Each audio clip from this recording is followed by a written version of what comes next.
तो चिल्ड्रन आज हम बनाना सीखेंगे बेंजीन, प्रोपीन एंड इथाइन। इन तीनों का हम स्ट्रक्चर बनाना सीखेंगे। I am sorry for the low lighting. तो चलो अब जल्दी जल्दी से स्ट्रक्चर बना लेते हैं। तो यहाँ पे C6H6 है, ठीक है ना। तो एक तरीके से मैंने यहाँ पे हम लोगों को पता है कि हम लोगों को ऊपर सारे वैलेंस इलेक्ट्रॉन्स जो है वो टोटल कर लेने हैं। अगर मैंने आपको नहीं बताया है या आपने नहीं सुना है तो चलो मैं दोबारा बता देती हूँ कि सारे हमारे को पता होने चाहिए कि हमारे पास कितने वैलेंस इलेक्ट्रॉन्स हैं, ठीक है ना। तो कार्बन के कितने होते हैं 4, तो यहाँ पे कितना लिखा हुआ है 6, 4 × 6 24, ठीक है ना। ये आपको समझाने के लिए मैं यहाँ पे बता रही हूँ। हाइड्रोजन के हमारे पास कितने होते हैं 1 होते हैं हमारे वैलेंस इलेक्ट्रॉन्स, और इसके अंदर वैलेंसी 1 होती है हमारी, और इसके अंदर 6 लिखा हुआ है तो इंटू 6 करेंगे तो 6 हो गया, और टोटल वैलेंस इलेक्ट्रॉन्स हो गए 30, ठीक है ना। तो ये टोटल हमारे पास 30 होना चाहिए। तो अगर आपको वैलेंस इलेक्ट्रॉन्स पता है तो आपका इलेक्ट्रॉन स्ट्रक्चर जो है, डॉट स्ट्रक्चर जो है वो बहुत ईजिली बन जाता है, ठीक है ना। अब आपको फार्मूला भी पता है, तो सबसे पहले हम लोग इसको जो है एक तरीके से हम लोग इसका स्केलेटल स्ट्रक्चर इसको हम कहते हैं, तो स्केलेटल स्ट्रक्चर हम लोग बना देंगे। अब बेंजीन का एक तरीके से आप इसे डायमंड शेप आप एक कह लो कि हम इसे ऐसा दे देते हैं, ठीक है ना। तो 1 2 3 4 5 6, ठीक है। अब यहाँ पे हम लोगों ने सबको डबल सिंगल बॉन्ड में रखा है ना। सिंगल बॉन्ड में रखना है ना चिल्ड्रन हमारे को। अगर जो बोल रहे हैं हमारे को सिंगल बॉन्ड में रखना है तो प्लीज़ आप मेरी क्या कहते हैं इलेक्ट्रॉन डॉट स्ट्रक्चर की आप मेरी पुरानी वीडियोस भी देखिए। ईन जहाँ पे आता है वहाँ पे हम लोग डबल बॉन्ड लगाते हैं, जहाँ पे आइन आता है वहाँ पे हम लोग ट्रिपल बॉन्ड लगाते हैं, ठीक है। अगर आप वैसे भी नहीं समझे तो आपको ये स्ट्रक्चर देख के समझ आना चाहिए था कि हम लोगों ने यहाँ पे जो है वो डबल बॉन्ड यूज़ किया है, ठीक है, और यहाँ पे जो है वो डबल बॉन्ड यूज़ किया है, ठीक है, और यहाँ पे डबल बॉन्ड यूज़ किया है, ठीक है। तो ये सिर्फ CC में डबल बॉन्ड यूज़ हुआ है और कहीं पे भी यूज़ नहीं हुआ है। तो अगर आपको ये पता चल जाता है कि आपको कहाँ कहाँ, मतलब आप वैसे तो इसे कहीं पे भी लगा सकते हो, यहाँ लगा सकते हो, ठीक है, लेकिन ये आपको समझ में आने के लिए मैंने इसको जो है वो थोड़ा अलग अलग करके लगाया है। तो यहाँ पे हम लोगों को पता चल गया कि हमारे पास C6 है और हमारे को जो है ईन है तो हमारा डबल बॉन्ड आ जाता है, ठीक है ना।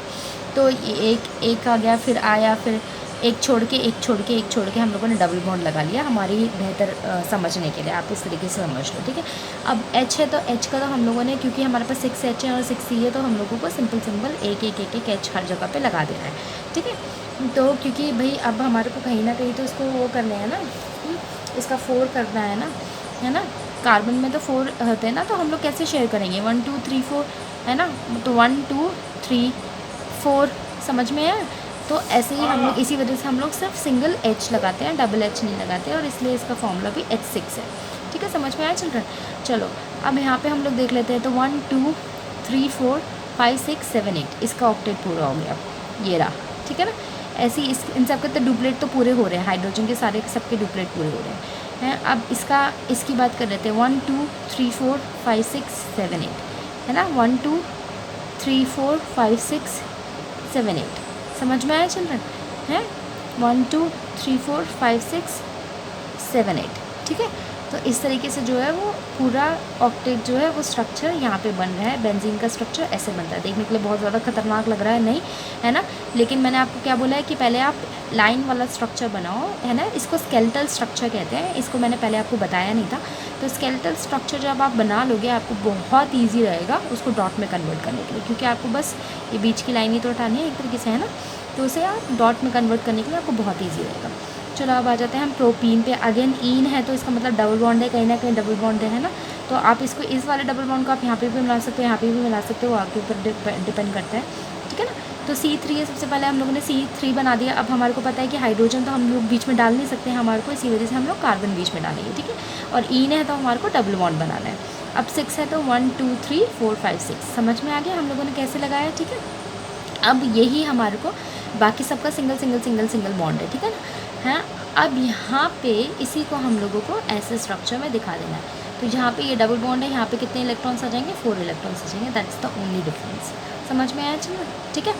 अब यहाँ पे अगर आप गलती करते हो ऐसे, तो वो गलती आपसे इसलिए होगी कि आप अगर जंप करोगे इसको क्या कहते हैं सीधा डायरेक्ट डॉट्स में बनाने के लिए, ठीक है।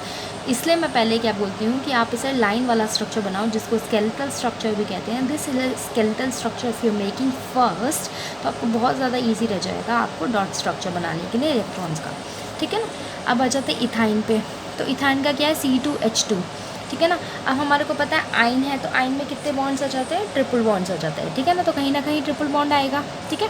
तो अब जो है कार्बन हम लोग बीच में तो लगाते नहीं है, सॉरी हाइड्रोजन बीच में तो लगाते नहीं है, तो कौन बीच में आएगा, कार्बन। तो किसके अंदर ट्रिपल बॉन्ड आएगा, कार्बन के अंदर, ठीक है। चलो हाइड्रोजन का साइड में लगा देते हैं क्योंकि H2 है, C2 है, इनके बीच में ट्रिपल बॉन्ड आ गया, ठीक है। समझ में आ गया। एग्जैक्टली आपको जो है वो ऐसे ही आपको क्या करना है, अपना वो बना देना है। अब ट्रिपल बॉन्ड है तो कितने इलेक्ट्रॉन्स हुए, 1 2 3 4 5 6 इलेक्ट्रॉन्स, राइट। 6 इलेक्ट्रॉन्स ऐसे हो गए, 5 6 6 7 8 6 7 8। इसका डुप्लेट, इसका ऑक्टेट, दोनों पूरा हो गया। तो ये स्ट्रक्चर है प्रोपीन, इथाइन एंड बेंजीन का। C6H6 benzene, propene C3H6, ethine C2H2. Take a very good look at it, children. This is Alice Ross signing off.